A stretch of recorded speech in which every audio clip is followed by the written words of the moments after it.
जय श्री कृष्ण। नमस्कार दोस्तों, स्वागत है आप सभी का हमारे चैनल भक्ति ज्ञान में। दोस्तों, आज मैं आपको कार्तिक मास महात्म के 5वें और 6वें अध्याय की कथा सुना रहा हूँ। प्रभु बोले, हे मुनीश्वर, आपने कार्तिक मास फल वर्णन किया है, अब आप स्नान करने की विधि बताने में भी समर्थ हैं। नारद जी बोले, हे राजन, तुम विष्णु के अंश से उत्पन्न हुए हो, इसलिए तुमसे कोई बात छिपी नहीं है। फिर भी मैं आपको बताता हूँ। आश्विन मास में शुक्ल पक्ष की एकादशी से सावधान होकर कार्तिक के व्रतों को प्रारंभ करें। प्रहर रात्रि को उठकर जल का पात्र ले ग्राम से बाहर उत्तर दिशा की ओर जाएं। दिन में संध्या समय जनेऊ कान पर चढ़ाकर उत्तर दिशा को मुंह करके भूमि पर तृण बिछाए और सिर को कपड़े से ढक लें। मुंह बंद करके थूकना व श्वास लेना रोककर मल मूत्र त्याग करें। रात्रि में दक्षिण को मुख करें।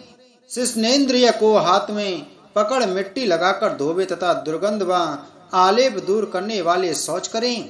शिश्न में 1 बार, गोदा में 7 बार, बाएं हाथ में 10 बार तथा दोनों हाथ में 7 बार मिट्टी लगाकर धोबें। इसी प्रकार गृहस्थी करें। ब्रह्मचारी को दुगना, वानप्रस्थी को तिगना व सन्यासी चौगुना शौच करें। जो शौच दिन के लिए कहा गया है उससे आधा रोगी और इससे भी आधा मार्ग चलने वाला करें, नहीं तो संपूर्ण क्रिया निष्फल हो जाती है। मुख की शुद्धि न करने से मंत्र फलदायक नहीं होते, इसलिए दातुन करनी चाहिए। दातुन लाते समय वृक्ष से प्रार्थना करें, हे वनस्पति, तू हमें तेज, बुद्धि, बल, मंत्र पाठन, यज्ञ तथा संतान प्रदान करें। प्रार्थना करके दातुन करें। प्रतिपदा, अमावस्या, नवमी, छठ, रविवार, सूर्य ग्रहण, श्राद्ध तिथि और व्रत के दिन दातुन नहीं करनी चाहिए तथा कटेरी, संभालू, कपास, पीपल, बट, अरण्य और दुर्गंध युक्त दातुन न करें। इस प्रकार स्नान आदि करने के बाद पुष्प, गंध, तांबूल आदि लेकर विष्णु और शिव के मंदिर में जाएं। वहां जाकर स्तुति करके नमस्कार करें। फिर गा बजाकर भगवत स्वरूप का मन से ध्यान करें। न मैं बैकुंठ में रहता हूँ और न योगियों के मन में, मेरा निवास तो भक्तों के गान में है। जिस देवता के लिए जो उत्तम विधि कही है उससे उनकी पूजा करके भगवान से क्षमा प्रार्थना करें कि मैं मंत्र, क्रिया और भक्ति से हीन हूँ, मेरा पूजन परिपूर्ण होवे। इस प्रकार जो मनुष्य कार्तिक मास में व्रत करके पूजन कीर्तन करते हैं वे अपने पूर्व पुरुषों सहित निष्पाप होकर बैकुंठ चले जाते हैं। कार्तिक मास महात्म 6ठा अध्याय। नारद जी बोले, अब मैं ब्रह्म मुहूर्त स्नान करने की विधि कहता हूँ, ध्यान पूर्वक सुनिए। 2 घड़ी रात शेष पर व्रती मनुष्य को तिल, कुशा, अक्षत, फूल, धूप, दीप आदि लेकर नदी, तालाब, कुआं अथवा विशेष पुण्य के लिए किसी तीर्थ के पास जाएं। विष्णु का ध्यान करके स्नान का संकल्प करें। फिर तीर्थ तथा देवता आदि को क्रम से अर्घ आदि देवें। अर्ध मंत्र का यह अर्थ है, हे कमल नाभि, भगवान को नमस्कार है। हे ऋषिकेश, आपको नमस्कार है, मेरे अर्ध को ग्रहण कीजिए। बैकुंठ, प्रयाग अथवा बद्रिकाश्रम में जहाँ विष्णु ने 3 प्रकार से पद स्थापित किया है वहाँ सब देवता मेरी रक्षा करें। भगवान को नमस्कार करके मैं इस जल में स्नान करने को उद्यत हूँ। हे भगवान, आपके अनुग्रह से मेरे सब पाप दूर हों। आप राधा सहित मेरे दिए हुए अर्घ को स्वीकार कीजिए। इस प्रकार पूजा करके नाभि तक जल में घुसकर विधि पूर्वक स्नान करें। गृहस्थ तिल व आंवले का चूर्ण मले और विधवा स्त्री तथा सन्यासी तुलसी की जड़ की मिट्टी लगाकर स्नान करें।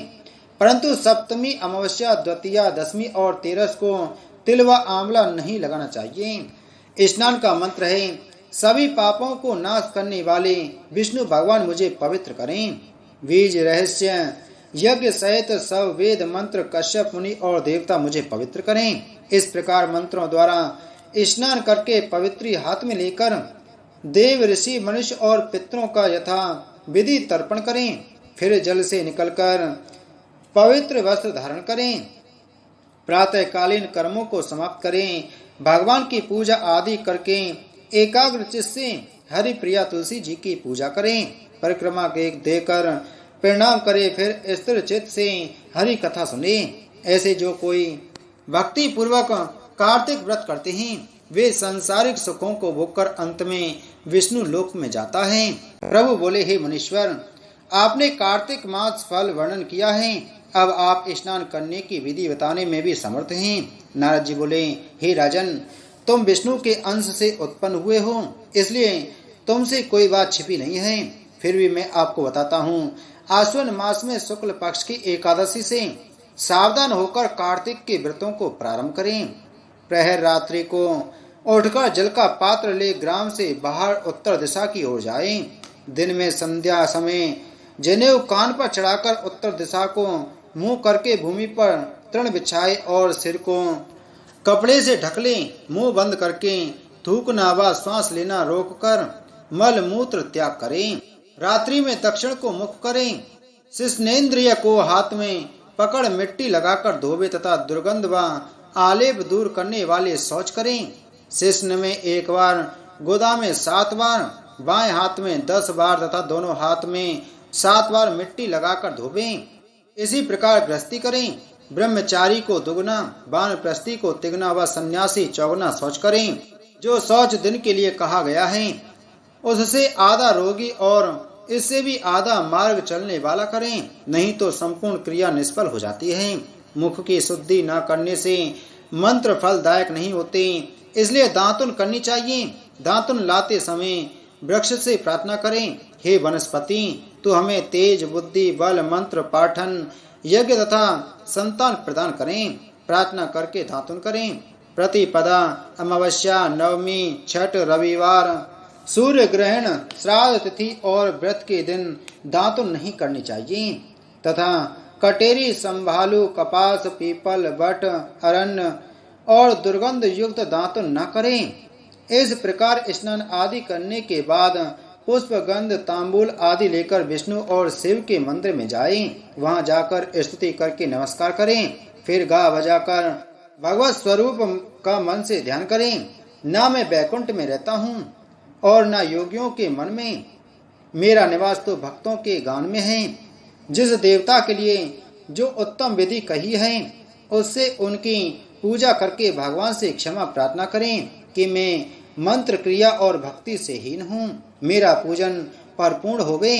इस प्रकार जो मनुष्य कार्तिक मास में व्रत करके पूजन कीर्तन करते हैं वे अपने पूर्व पुरुषों सहित निष्पाप होकर बैकुंठ चले जाते हैं। कार्तिक मास महात्म, 6वां अध्याय। नारद जी बोले, अब मैं ब्रह्म मुहूर्त स्नान करने की विधि कहता हूँ, ध्यान पूर्वक सुनिए। 2 घड़ी रात शेष पर व्रती मनुष्य को तिल, कुशा, अक्षत, फूल, धूप, दीप आदि लेकर नदी, तालाब, कुआं अथवा विशेष पुण्य के लिए किसी तीर्थ के पास जाएं। विष्णु का ध्यान करके स्नान का संकल्प करें। फिर तीर्थ तथा देवता आदि को क्रम से अर्घ आदि देवें। अर्ध मंत्र का यह अर्थ है, हे कमल नाभि, भगवान को नमस्कार है।